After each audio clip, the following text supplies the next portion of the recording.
میری آرزو یہ ہوگی کہ آنے والے ابھی کچھ لوگ ہوں گے، جہاں جگہ ملے گی وہ بیٹھتے رہیں۔ آپ سب کی توجہ اگر تھوڑے وقت کے لیے میری جانب مبذول رہے تو اس موقع سے ہم فائدہ حاصل کرتے ہوئے کچھ ضروری باتیں کر سکتے ہیں، لیکن اگر آنے جانے والوں کے دھیان میں ہم رہے تو ظاہر ہے کہ ایسے ماحول میں بات کو سمجھنا بھی آسان نہیں ہے اور سمجھانا بھی مشکل ہے۔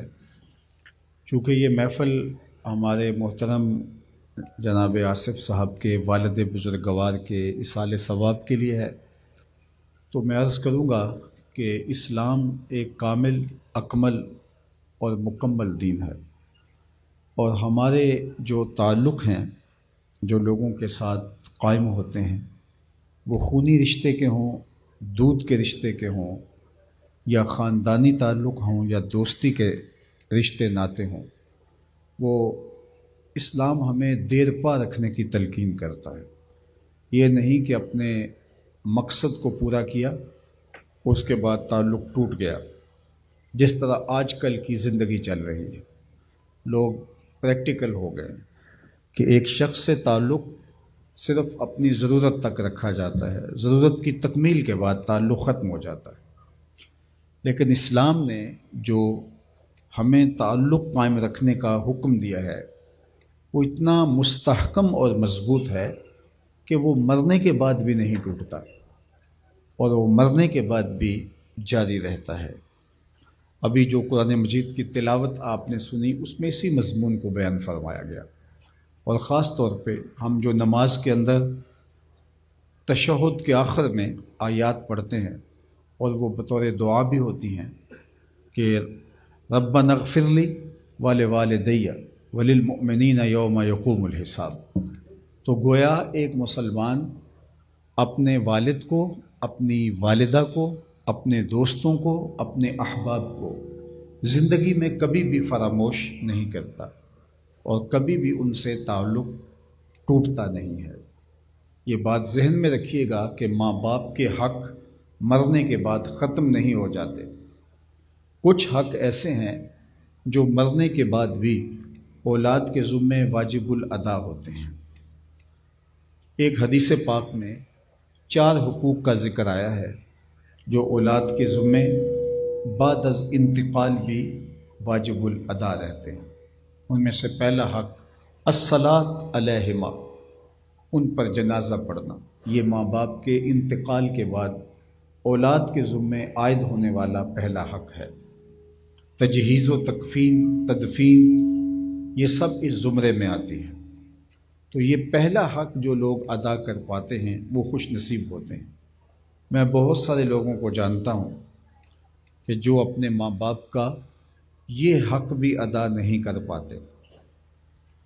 ایسے لوگوں کو آپ بھی جانتے ہوں گے جنہوں نے اپنے ماں باپ کا جنازہ نہیں پڑھا، حقیقی ماں باپ کا جنازہ انہیں پڑھنے کی سعادت نصیب نہیں ہوئی۔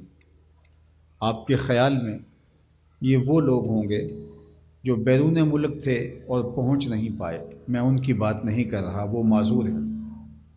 میں ان کی بات کر رہا ہوں جو موقع پہ موجود تھے لیکن اپنے ماں باپ کا انہوں نے جنازہ نہیں پڑھا۔ آپ کو حیرت ہو رہی ہوگی کہ کوئی ایسا شخص بھی ہے جو وطن میں موجود ہو اور ماں باپ کا جنازہ نہ پڑھے، تو کئی ایسے لوگوں کو آپ بھی جانتے ہیں۔ یہ وہ لوگ ہیں جنہیں جنازہ آتا نہیں ہوتا، اور ساری زندگی لوگوں کے جنازوں میں رسماً جا کے کھڑے ہوتے ہیں، اور جب اپنے ماں باپ کا انتقال ہوتا ہے تو وہاں بھی ان کو رسماً ہی کھڑا ہونا پڑتا ہے۔ ساری زندگی دوسروں سے جو دھوکہ کرتے رہے، فراڈ کرتے رہے، جنازے کی صف میں جا کے کھڑے تو ہوئے لیکن جنازہ نہیں پڑھا، تو پھر ان کو اپنے ماں باپ کے ساتھ بھی دھوکہ کرنا پڑتا ہے کہ وہ جنازے کی صف میں کھڑے تو ہوتے ہیں لیکن جنازہ چونکہ آتا ہی نہیں تو وہاں بھی کھڑے ہو کے واپس آ جاتے ہیں۔ اور ایسا شخص کتنا بد نصیب ہے جو اپنے حقیقی ماں باپ کا جو پہلا حق اس کے اوپر مرنے کے بعد عائد ہوا اس کو بھی ادا نہ کر پایا۔ تو یہ بدنصیبی کی انتہا ہے کہ کوئی شخص اپنی حقیقی ماں کا، اپنے حقیقی باپ کا جنازہ بھی پڑھنے کی سعادت نہ پا سکا۔ اور یہ پہلا حق ہے حدیث پاک میں جو مرنے کے بعد اولاد کے ذمے واجب الادا ہوتا ہے۔ دوسرا حق جو بیان فرمایا گیا، استغفار لہما، ان کے لیے بخشش کی دعائیں کرنا۔ یہ اولاد کے ذمے ماں باپ کا دوسرا حق ہے جو بعد از انتقال بھی واجب الادا ہوتا ہے کہ وہ ان کے لیے دعاؤں کے سلسلے کو باقی رکھے۔ یہ جو تقریبات ہیں چہلم کی، دسویں کی یا کل شریف کی، یہ اصل میں ایصال ثواب کے لیے ہے۔ وقت کے ساتھ ساتھ یہ شکلیں کوئی اور بھی اختیار کرتی چلی گئی ہیں، لیکن حقیقت میں یہ ایصال ثواب ہے، اور یہ ایک آسانی ہے کہ ایک دن مقرر کر لیا جاتا ہے تو سب لوگ شامل ہو جاتے ہیں، ورنہ ماں باپ کے لیے تو دعاؤں کا سلسلہ اولاد کو صبح و شام کرنا چاہیے۔ ہر نماز کے اندر وہ عرض کرتا ہے بارگاہ عزتی میں، ربنا اغفر لی ولوالدی، اللہ مجھے بھی بخش دے، میرے ماں باپ کی بھی مغفرت فرما دے۔ میں نے کتب تصوف میں پڑھا، جو شخص روزانہ اپنے والدین کے لیے مغفرت کی دعا کرتا ہے، والدین زندہ ہیں تب بھی، والدین انتقال کر گئے ہیں تب بھی، اس میں ناغہ نہیں ہونے دیتا، روزانہ اپنے ماں باپ کے لیے بخشش کی، مغفرت کی دعا کرتا ہے، ساری زندگی اللہ اس کے رزق میں بے برکتی نہیں آنے دیتا۔ یہ اپنے ماں باپ کے لیے مغفرت کی دعا کرنے کا لازمی نتیجہ ہے۔ یہ بات ذہن میں رکھیں، رزق کی کثرت اور شے ہے، رزق کی برکت اور شے ہے۔ اللہ رزق میں برکت بھی دے دے اور کثرت بھی دے دے، یہ ورع الورع ہے، لیکن اگر اللہ رزق میں برکت دے دے تو کم رزق بھی کفایت کرتا ہے۔ اور تیسری صورت یہ ہے کہ رزق میں کثرت تو ہو لیکن برکت نہ ہو، تو پھر بہت سارا رزق بھی جو ہے وہ نہ طمانیت قلب کا سبب ہوتا ہے اور نہ کفایت کرتا ہے۔ تو وہ شخص جو اپنے ماں باپ کے لیے روزانہ دعا کا اہتمام کرتا ہے، والدین زندہ ہوں تب بھی دعا کرتا ہے، والدین فوت ہو جائیں تب بھی دعا کرتا ہے، ساری زندگی اس کے رزق میں بے برکتی نہیں آ سکتی۔ اور میں آپ کو ایک اور بات عرض کروں، آپ نے علماء سے یہ تو سنا ہوگا کہ ماں باپ کی دعائیں اولاد کے حق میں قبول ہوتی ہیں۔ یہ بات بھی ذہن نشین کیجئے، اولاد کی دعائیں بھی ماں باپ کے حق میں قبول ہوتی ہیں۔ جس طرح ماں باپ کی دعائیں اولاد کے حق میں قبول ہوتی ہیں، اسی طرح اولاد کی دعائیں ماں باپ کے حق میں قبول ہوتی ہیں، بالخصوص ماں باپ کے انتقال کر جانے کے بعد اولاد کا استغفار ماں باپ کے لیے بخشش و مغفرت کا ذریعہ اور سبب ہوتا ہے۔ اور جب کوئی شخص بھی فوت ہوتا ہے تو اسے اپنے پسماندگان کی طرف سے اگر کسی چیز کی ضرورت ہوتی ہے تو وہ دعاؤں کی ضرورت ہوتی ہے۔ مل میت فی القبر الا کالغریق المتغوص فی البحر ینتظر دعوۃ، اللہ کے محبوب علیہ السلام نے فرمایا جب کوئی شخص فوت ہوتا ہے تو اس کی حالت ایسے ہوتی ہے جس طرح پانی میں کوئی غوطے کھا رہا ہو، ڈبکیاں لے رہا ہو، اس حالت کے اندر اس کی کیفیت ہوتی ہے۔ اس مشکل اور آڑے وقت میں اپنے پسماندگان کی طرف سے اگر اسے کسی چیز کا انتظار ہوتا ہے تو وہ دعاؤں کا انتظار ہوتا ہے کہ میرے لیے کسی کے ہاتھ اٹھ جائیں، میرے لیے کوئی اللہ کے حضور التجا کرے اور میری مغفرت کے لیے ہاتھ اٹھا دے۔ اور اللہ بندوں کے اٹھے ہوئے ہاتھ خالی نہیں موڑتا۔ ان ربکم حیی کریم یستحیی من عبدہ اذا رفع یدیہ الیہ ان یردہما صفرا، تمہارا رب حیا کرنے والا کریم ہے، بندے جب اس کے سامنے ہاتھ پھیلا کے دعا مانگتے ہیں اللہ فرماتا ہے مجھے شرم آتی ہے ان کے اٹھے ہوئے ہاتھ خالی کیسے موڑ دوں۔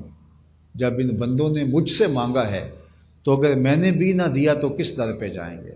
میں ایک سادہ بات آپ سے کرنا چاہتا ہوں، جتنے لوگ آپ بیٹھے ہوئے ہیں اتنے لوگ اگر اٹھ کے کسی دنیا دار کے ڈیرے پہ چلے جائیں اور اس سے وہ مانگے جس کے دینے سے اس کو کوئی خاص فرق نہ پڑتا ہو، تو کیا وہ اتنے لوگوں کو اپنے ڈیرے سے خالی اٹھائے گا؟ وہ کہے گا ڈیرہ داری کی شان کے خلاف ہے کہ اتنے لوگ میرے دروازے پہ چل کے آ گئے ہیں اور مجھ سے وہ مانگ رہے ہیں جس کے دینے سے مجھے کوئی فرق نہیں پڑتا۔ تو یار ایک دنیا کا ڈیرے دار اتنے لوگوں کو خالی نہیں لٹاتا تو رب کس طرح بندوں کو خالی لٹا دیتا؟ وہ فرماتا ہے مجھے شرم آتی ہے جب میرے بندے مجھ سے دعا مانگتے ہیں، مجھے شرم آتی ہے کہ میں ان کو خالی لٹاؤں۔ بندوں کے اٹھے ہوئے ہاتھوں کی وہ لاج رکھتا ہے۔ پھر دنیا داروں سے مانگنا ہو تو وقت دیکھنا پڑتا ہے۔ اس وقت تو صاحب سوئے ہوئے ہوں گے، اچانک جا کے ہم نے اٹھایا تو طبیعت میں تقدر ہوگا تو الٹا جو ہے وہ تلخی آ جائے گی انہیں۔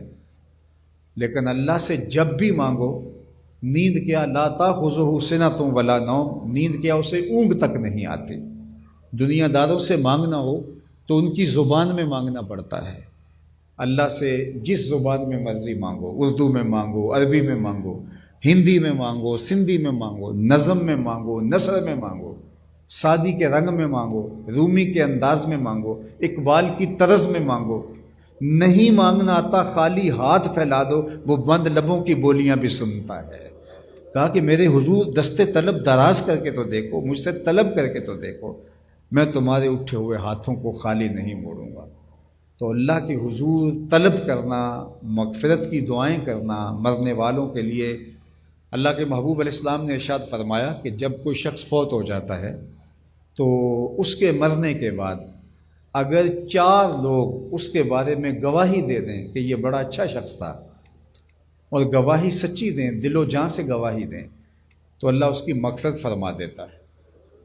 حضرت عمر رضی اللہ تعالیٰ عنہ نے عرض کی یا رسول اللہ صلی اللہ علیہ وسلم، اگر کسی کو 4 گواہ نہ مل سکیں، اس کے پاس صرف 3 گواہ ہوں، تو اللہ کے محبوب نے فرمایا اللہ اس کی بھی مغفرت فرما دیتا ہے۔ حضرت عمر نے عرض کی یا رسول اللہ صلی اللہ علیہ وسلم، اگر کسی کے پاس 3 گواہ بھی نہ ہوں، صرف 2 گواہ ہوں، تو حضور نے فرمایا اللہ اس کی بھی مغفرت فرما دیتا ہے۔ حضرت عمر کہا کرتے تھے میں نے ایک کے بارے میں پوچھا نہیں، حضور نے بتایا نہیں۔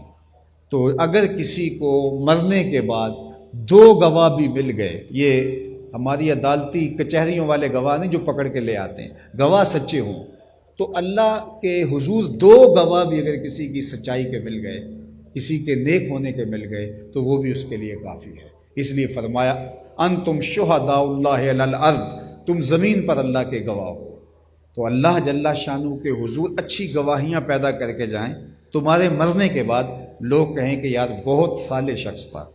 نہ یہ کہ تمہاری تعریف کے لیے، تمہاری مدح کے لیے لوگوں کو لفظ ہی نہ ملیں۔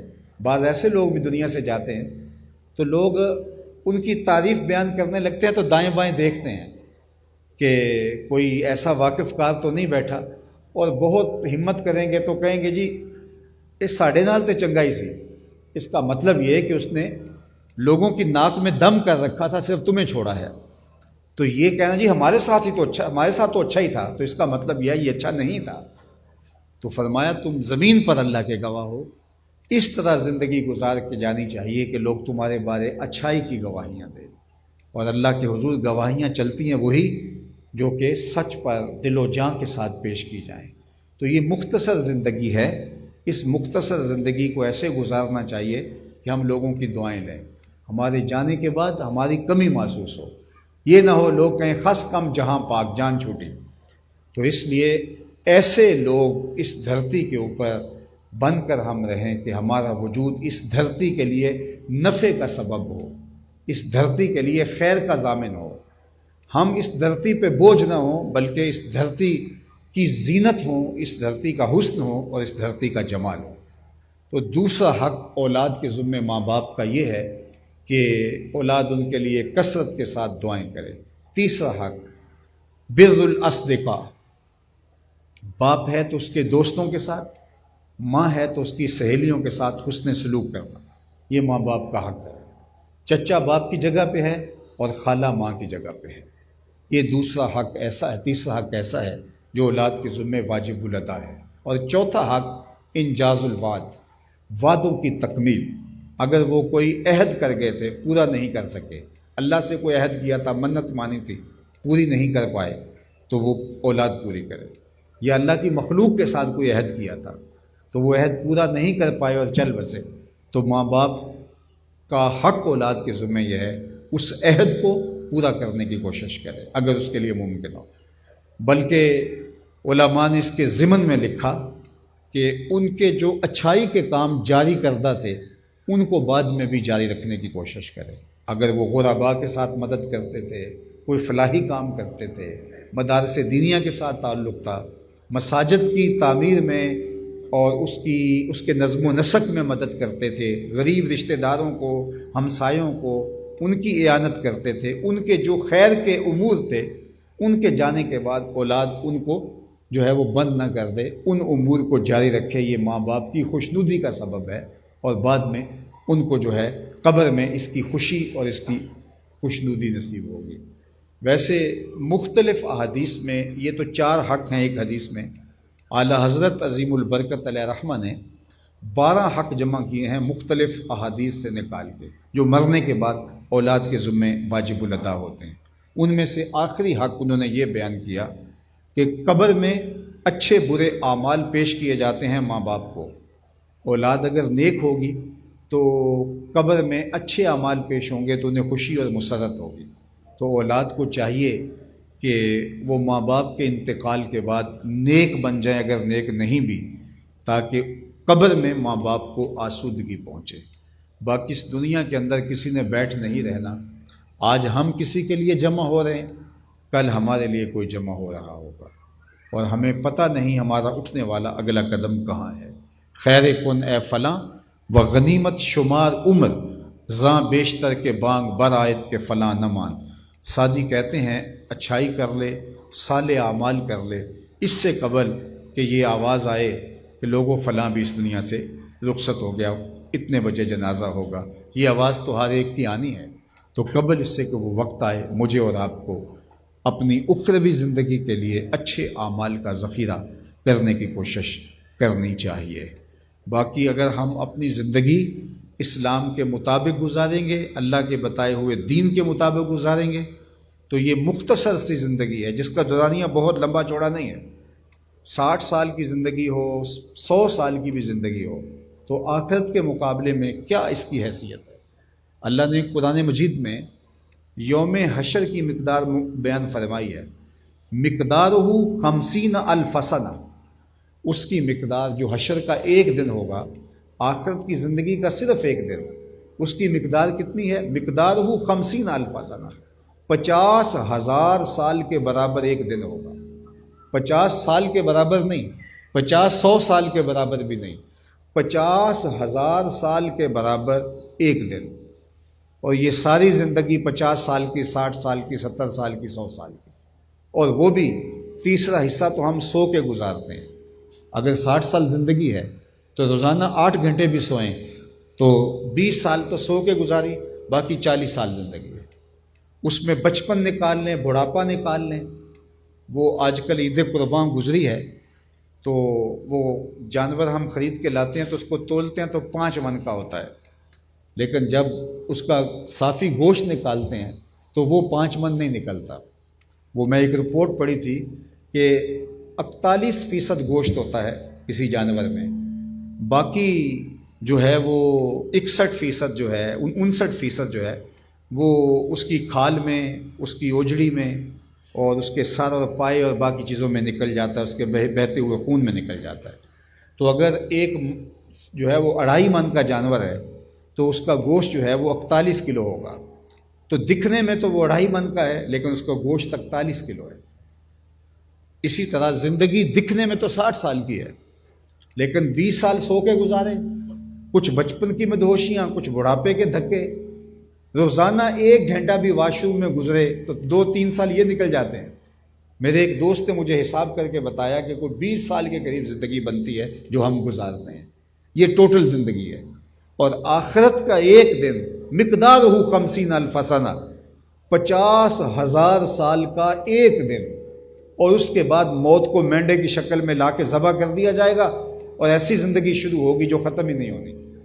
تو کہاں وہ زندگی اور کہاں اس کے مقابلے میں ایک نقطے کے برابر، جس طرح جنگل میں ایک پتا پڑا ہو یا صحرا میں ایک ذرہ پڑا ہو، اتنی زندگی ہے اس زندگی کے مقابلے میں، اور یہ ہم نے احتیاط سے گزارنی تھی، اور وہ 20-25 سال تھے جو ہم نے احتیاط سے گزارنے تھے، اور ہم سے وہ بھی نہ گزر سکے۔ اور پھر ایک ایسی زندگی شروع ہونے والی ہے کہ حدیث پاک میں آتا ہے کہ جنتی جنت میں ایک ہی خدشے میں ہوں گے کہیں موت نہ آ جائے اور یہ لذتیں چھن نہ جائے، اور جہنمی ایک ہی موہوم سی امید پہ ہوں گے کہیں موت آ جائے تو جان چھوٹ جائے۔ پھر مینڈے کی شکل میں موت کو لایا جائے گا اور ذبح کر دیا جائے گا، اب موت نہیں ہے۔ جنتی اتنے خوش ہوں گے کہ حدیث پاک میں آتا ہے کہ اگر موت کو موت نہ آئی ہوتی تو یہ خوشی سے مر جاتے، اور جہنمی اتنے دکھی ہوں گے کہ اگر موت کو موت نہ آئی ہوتی تو یہ صدمے سے مر جاتے۔ لیکن پھر موت کا قصہ ختم، اگر جہنم کی زندگی شروع ہو گئی ہے تو ختم ہی نہیں ہونی، اگر جنت کی ہے تو پھر اس کا بھی نقطہ انجام نہیں ہے۔ اور آج تو میرے اور آپ کے اختیار میں ہے کہ یہ تھوڑے سے دن ہیں زندگی کے، یہ 20-25 سال ہیں، ان کو اپنی مرضی سے گزار لیں۔ اس دن تو بندہ چیخے گا یا لیتنی کنت ترابا، ہائے میں مٹی ہی بن جاؤں، پھر مٹی بھی نہیں بنا جائے گا۔ آج کا پچھتاوا کل کی بہتری کا ضامن ہے، اور کل کا پچھتاوا سوائے حسرت بڑھانے کے اور کچھ نہیں ہوگا۔ وقت پر کافی ہے ایک قطرہ بھی آب خوش ہنگام کا، جل گیا جب کھیت برسا بھی تو پھر کس کام کا۔ تو آج موقع ہے، آج فرصت ہے۔ ایک پنجابی شاعر نے کہا تھا، اج ساوی نے کھلے راوی نے انج ٹوک انوکھڑے ٹکدے نے، اج ساوی نے کھلے راوی نے انج ٹوک انوکھڑے ٹکدے نہیں، ٹر پویں تے پینڈے مک جاندے گھر بیٹھیاں فاصلے مکدے نہیں۔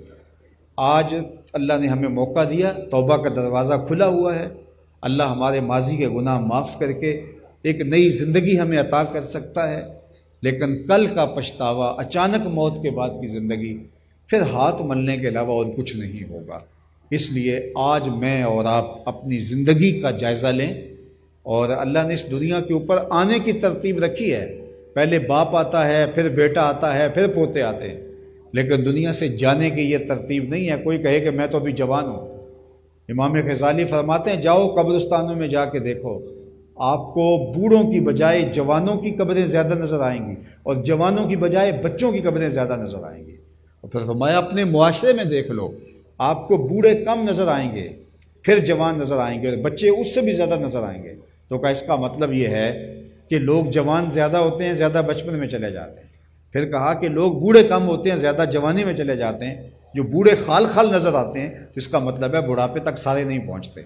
تو اس لیے مجھے اور آپ کو اس مختصر زندگی کو اللہ کے بتائے ہوئے طریقے کے مطابق گزارنا چاہیے، اور ہمارا دین ہمیں یہی کہتا ہے، اور ہمیں مرنے والوں کے لیے دعائیں کرنے کا بھی کہا گیا ہے، اور یہ موقع ہمارے لیے عبرت حاصل کرنے کا بھی ہے، تاکہ ہم اس مختصر زندگی کو آخرت کی زندگی کے لیے گزار دیں۔ اللہ کی بارگاہ میں آپ سارے لوگوں کی آمین کے ساتھ دعا ہے کہ اللہ اپنے فضل خاص سے ہمارے محترم بزرگ جن کا انتقال ہوا، اللہ انہیں کروٹ کروٹ جنت کی بہاریں نصیب فرمائے، ان کی تمام اولاد کو، خاندان کے جملہ سوگواران کو اللہ اپنی خاص رحمتوں اور کرم نوازیوں سے صبر جمیل دے، اور ہم سب کو عبرت کی راہیں عطا فرمائے۔ وآخر دعوانا ان الحمدللہ۔